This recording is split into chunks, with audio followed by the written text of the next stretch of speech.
জানে যে 2016 চনৰ পৰা বিশেষকৈ অসমত এই এতিয়াৰ অসমৰ যিগৰাকী মুখ্যমন্ত্ৰী সেইগৰাকীৰ নেতৃত্বত আমাৰ গোটেই অসমৰ জনজীৱন তেওঁলোকে দুখন দুনিয়াত বিভক্ত কৰি দিলে আৰু বিশেষকৈ ধৰ্মীয় সংখ্যালঘু যিসকল লোক সেই লোকসকলক এখন সৰু দুনিয়া ভৰাই দি পেলাই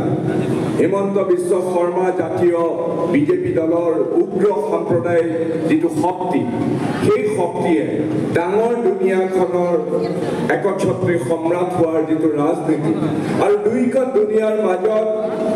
হিংসা বিদ্বেষ আৰু এটা ঘৃণাৰ পৰিৱেশ তেওঁলোকে অহৰহভাৱে চলাই আহিছে অসমৰ ধৰ্মীয় সংখ্যালঘুসকলক হিমন্ত বিশ্ব শৰ্মাই ঠিক বক্সাৰসকলে যেনেকৈ এটা পাঞ্চিং বেগত সদায় ঘুচিয়াই থাকে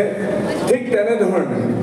অসমৰ ধৰ্মীয় সংখ্যালঘু লোকসকলক যিসকল অসমৰ জনজীৱনৰ সদায় অবিচ্ছেদ্য অংগ যিসকল সদায় অসমীয়া জাতিৰ অবিচ্ছেদ্য অভিন্ন হৃদয় অংগ সেইসকলক এক দৃশ্যমান শত্ৰু হিচাপে আজি হিমন্ত বিশ্ব শৰ্মাই 2016 চনৰ পৰা এটা ৰাজনীতি ইয়াত চলাই আহিছে আৰু এই বিভাজন আৰু এই ঘৃণাৰ ৰাজনীতি বিশ্বাস্প ছটিয়াই আমাৰ জনজীৱন আমাৰ অসমৰ আকাশ তেওঁলোকে কলীয়া ডাৱৰেৰে ছানি ধৰিছে কিন্তু এইবাৰ নিৰ্বাচনত অসমৰ জনসাধাৰণে এটা বৰ স্পষ্ট বাৰ্তা দিছে আৰু এই যে বিভাজনৰ ঘৃণাৰ কুমেৰুত থকা তেওঁলোকৰ যিটো ৰাজনীতি সেই ৰাজনীতি এই AIUDF নামৰ দলটো বদৰুদ্দিন আজমল চাহাবক সেই সৰু দুনিয়াৰ প্ৰতিভূ হিচাপে তেওঁলোকে স্থাপন কৰিছিল কিন্তু দুয়োটা সাম্প্ৰদায়িক শক্তিৰ মাজত আমি জানো যে এটা ভিতৰুৱা বুজাপৰা সদায় আছিল কিন্তু এইটো নিৰ্বাচনত এই যে বিভাজনৰ ঘৃণাৰ ৰাজনীতিৰ যিগৰাকী অনুঘট যিগৰাকীক লৈ হিমন্ত বিশ্ব শৰ্মাই ধৰ্মীয় সংখ্যালঘুসকলক মুছলমানসকলক সদায় অপমান আৰু আক্ৰমণ কৰি আহিছে সেই অনুঘটক ডাঙৰীয়াক আৰু তেওঁলোকৰ যিটো ৰাজনৈতিক দলে সদায় হিমন্ত বিশ্ব শৰ্মা আৰু বিজেপিৰ এই ৰাজনীতিৰ পৰিপূৰক হিচাপে কাম কৰি আহিছে সেই ৰাজনৈতিক সাম্প্ৰদায়িক শক্তিটোক এইবাৰ ধৰ্মীয় সংখ্যালঘু লোকেই বৰ স্পষ্টভাৱে শক্তিশালীভাৱে আৰু স্বতঃস্ফূৰ্তভাৱে প্ৰত্যেকেই প্ৰত্যাখ্যান কৰিলে আৰু সেই যাত্ৰা মোৰ বোধেৰে খুব সম্ভৱ নগাঁৱৰ পৰা আৰম্ভ হ'ল আৰু সেই বাৰ্তা অসমৰ চাৰিওফালে বিয়পি পৰিল আৰু এইটো এটা অসমৰ কাৰণে আটাইতকৈ ইতিবাচক কথা যে আমি আমাৰ মানুহখিনিক কেতিয়াও ধৰ্মৰ নামত জাতিৰ নামত ভাষাৰ নামত বিভাজন কৰি ঘৃণাৰ যিটো পৰিৱেশ সেই পৰিৱেশ আমি নিৰ্মূল কৰিব লাগিব আজি আমাৰ কংগ্ৰেছ দলৰ নেতৃত্বক মই ধন্যবাদ জনাইছো বৰ দূৰদৃষ্টিৰে সৈতে এই ৰাজনীতিক পৰাভূত কৰিবৰ কাৰণে কংগ্ৰেছ দলে সিদ্ধান্ত গ্ৰহণ কৰিলে মোক নগাঁৱৰ বক্ষস্থলতে থাকি মোক সেই দুৰ্গ ৰক্ষা কৰিবৰ কাৰণে দায়িত্ব দিলে আমাৰ গৌৰৱক ক'লে তুমি যোৰহাটলৈ যোৱা আৰু যোৰহাটত গৈ তুমি তাত যুদ্ধ কৰা আৰু নগাঁৱৰ পৰা আমাৰ ৰকিবুল হুছেইনক ধুবুৰীলৈ যাবলৈ ক'লে কাৰণ এই যে বিভাজনৰ ৰাজনীতি এই যে হিংসাৰ ঘৃণাৰ যিটো ৰাজনীতি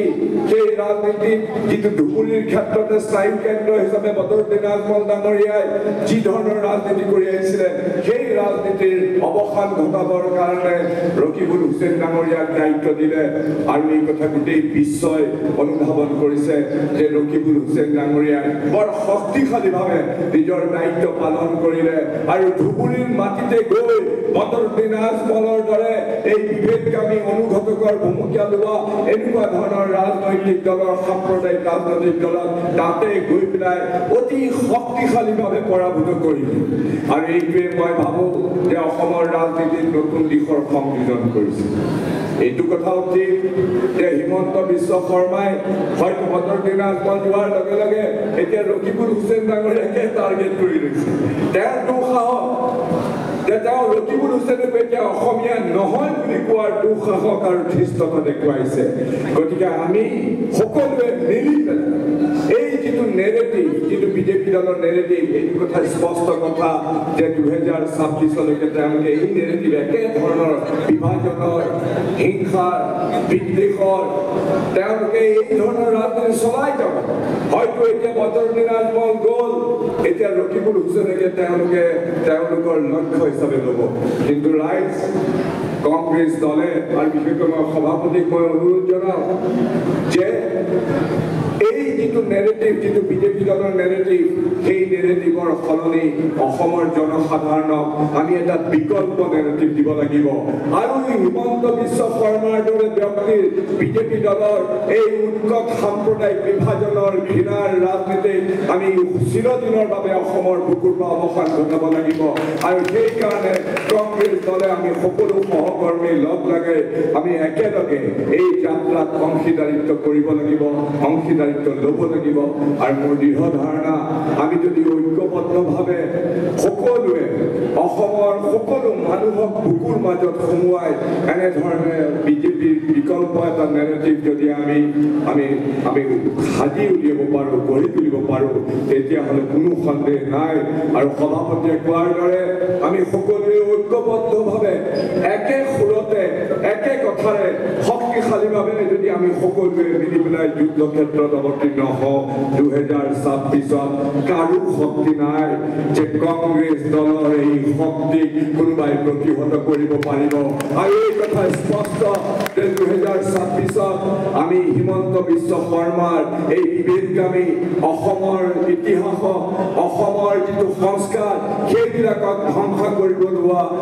কৰিবলৈ ওলোৱা এই ক্ষুদ্ৰ খন্তি আমাৰ যিবিলাক শিখণ্ডী হিচাপে বা যিদৰে আমাৰ সংকীৰ্ণ গণ্ডিৰ মাজত সোমাই থকা ৰাজনীতিক আমি অসমৰ বুকুৰ পৰা বিদায় দিবলৈ আমাৰ শক্তি আমি সঞ্চাৰ কৰিব লাগিব আৰু সেই কাৰ্যত আমি যে সকলো সফল কাম হওঁ সেই বিষয়ে কোনো সন্দেহ নাই মই আপোনালোক সকলোকে কংগ্ৰেছ দলৰ প্ৰত্যেকজন কৰ্মী আমাৰ সেৱা দল আমাৰ ইউথ কংগ্ৰেছ আমাৰ NSUI আমাৰ ইয়ং ব্ৰিগেড আমাৰ মহিলা কংগ্ৰেছ আৰু চুকে কোণে থকা অজস্ৰজন আমাৰ অতি নিষ্ঠাৰে সৈতে কংগ্ৰেছ দলৰ পতাকাডাল ধৰি ৰাখিব খোজা সকলো আমাৰ কংগ্ৰেছ পৰিয়ালৰ প্ৰতিজন সদস্যকে আজি এইখনত মই শ্ৰদ্ধাৰে সোঁৱৰিছোঁ আৰু প্ৰত্যেকজনকে কংগ্ৰেছ পৰিয়ালৰ সকলোকে মই মোৰ হিয়া ভৰা ধন্যবাদ আৰু কৃতজ্ঞতা জনাইছোঁ এইখিনি কথা কৈয়ে মই আপোনালোককো সকলোকে শুভেচ্ছা জনাই মই মোৰ বক্তব্য সামৰিছোঁ ধন্যবাদ